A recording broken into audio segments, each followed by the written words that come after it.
السلام عليكم ورحمة الله وبركاته. أهلا وسهلا بيكم على قناة يوميات مغربية ومصرية. النهاردة أنا عاملة لكم طبق العدس الجميل ده، بسيط جدا، مكونات بسيطة ومش مكلف خالص وطبيعي ومن غير إضافات. تعالوا بقى معايا النهاردة شوفوا ازاي أنا عملت طبق العدس الجميل اللذيذ دوت أهو. بس قبل أي حاجة عايزاكم تعملوا لنا اشتراك، تفعلوا لنا الجرس، ما تنسوناش باللايكات. اللايك بيفرق معانا كتير في القناة، بتخلي القناة تتشاف وتتعرف. اهم حاجة ما تنسوش تقولوا لاصحابكم وقرايبكم عن القناة يوميات مغربية ومصرية وتاخدونا المشاركات عشان نتعرف بيكم. يلا ندخل معانا في الحلقة وتابعوا معانا الحلقة وازاي تعملي عدس مصري بأقل التكاليف.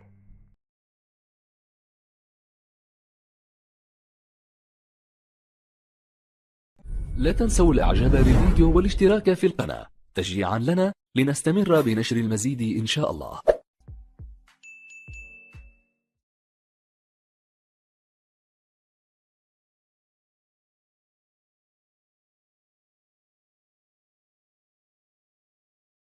السلام عليكم ورحمة الله وبركاته. أهلا وسهلا بيكم على قناتنا يوميات مغربية ومصرية.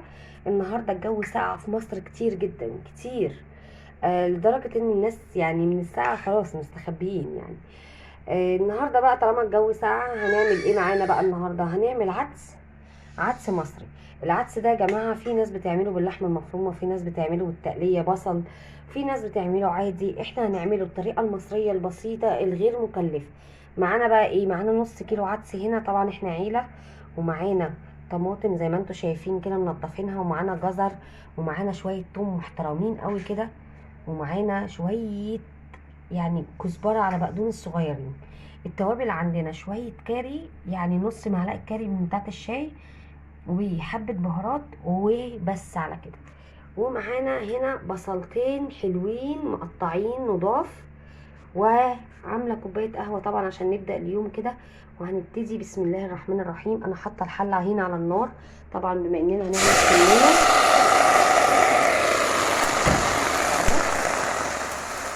احط حبه ميه،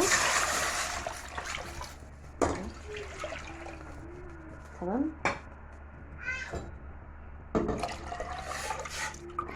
هرجع طبعا بدول اهو.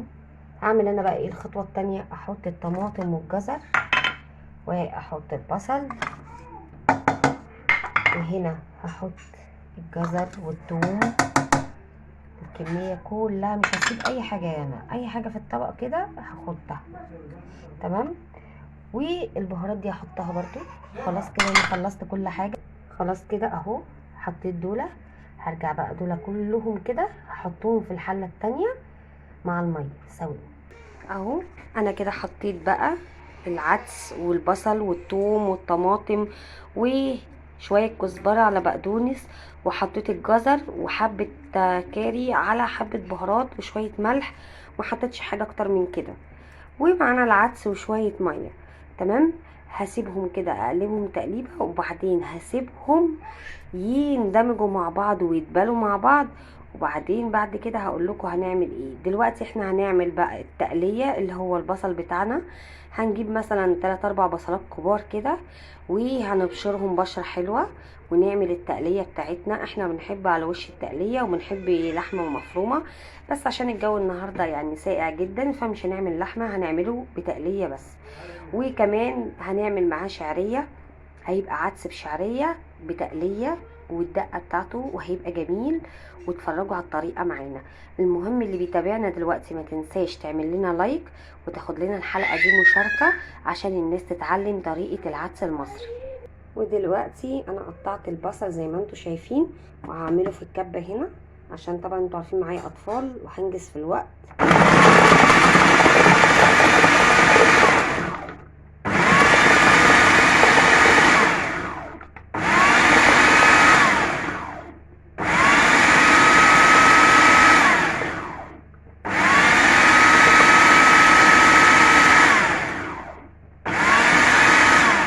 اللي كان بيسأل الخلاط بتاعي نوعه ايه، هو كين وود. انا كده فتحت عليه اهو. انا عايزه الحجم ده، مش عايزاه كبير، عايزاه الحجم الوسط ده كويس ومناسب اهو، باين معايا كمان اشرب بس شويه قهوه كده. دلوقتي بقى هعمل ايه؟ هجيب الحله وفيها شويه زيت بمعلقه سمنه وحبه نشا على البصل. هقدح الزيت كويس، وشويه النشا هيخلي البصل معايا مكرمل كده وحلو ومش محروق. انا حطيت معلقه النشا اهي. طبعا انتوا عارفين انا مبحبش استغل المواعين كتير يعني. اهو لازم اقلبها مع البصل كويس. وادي الزيت عندي هنا بيتقدح، مش مشكله ان انا احط حبه تاني.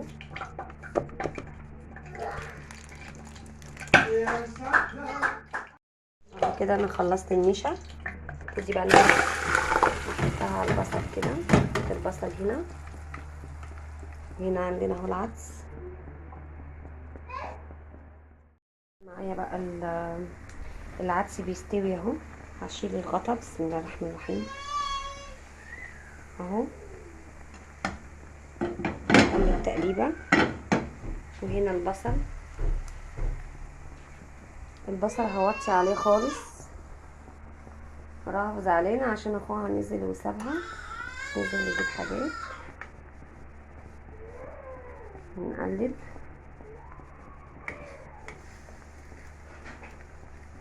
كده اهو. لسه برضو مستويش، انا عايزه كل حاجه هنا تدوب. هغطي عليه تاني وهرجع لكم عشان نعمل البصل ونعمل الشعريه بالدقه بتاعته. العدس معايا ابتدى يستوي اهو يا بنات اهو. عايزه اقول لكم في ناس بقى بتحط فلفل، في ناس بتحط خضره كتير، في ناس بتحط مرقه دجاج، في ناس بتحط بطاطس. انا بحب الحاجه طبيعيه. ممكن احط بطاطس، بس الجو النهارده عايزه عدس طبيعي من غير اي اضافات. الحاجه الاساسيه بتاعت العدس اللي هو الجزر والطماطم والبصل والثوم مع العدس. فلما يكون الجو ساقع قوي كده حطي الحاجه الاساسيه مع العدس. الاضافات اللي هي الزياده دي لو يعني الجو مش ساقع قوي ابتدي ان انا ايه افتكس بقى معنى الكلمه يعني. طبعا انا لما صدقت ان جوزي قعد يعني ساعه كده ومسك الاولاد وهو نزل دلوقتي طبعا على شغله. البصل معايا اهو برضو ياخد التقليبه. انا بحب البصل لونه احمر يبقى محمر كده، اسيبه براحته خالص. نبتدي بقى نعمل الشعريه بتاعت العدس بس بعد ما العدس عندي يبتدي يستوي. بعد ما العدس اشوفه استوى. بعرف العدس استوى ازاي؟ بعمل كده اهو. ابتدي ان انا اجس العدس كده، لا لسه شويه. وكمان الخضار بالمعلقه كده لسه برضو شويه، بحيث ان انا اجي احطه في الخلاط واضربه يبقى ايه، يبقى معايا الحاجه طازه. ما تبقاش حته وحته مهروس كده، لا عايزه الحاجه كلها مهروسه. فهمتوني؟ انا عندي الهاند بلندر باظ فهحطه في الخلاط. تمام. اول ما اجي احطه في مرحله الخلاط هقول لكم. والزبده الناس اللي بتسال بقى، اللي هتسال ان انا هحط الزبده امتى، هحطها في المرحله الاخيره للعدس. في المرحله الاخيره احط بقى على وش الطبق كده حته زبده او حته سمنه بلدي، انا بحبه بزبده. بس هخلص كده واقول لكم. تعالي يا اختي بعمل عدس، تعالي حبايبي. كده العدس استوى معايا، وادي البصل داخل على السوا اللي انا عايزاه. هخلص واحط العدس في الخلاط وهرجع لكم. كده حطيت العدس اهوت في الخلاط وهضربه وهرجع لكم.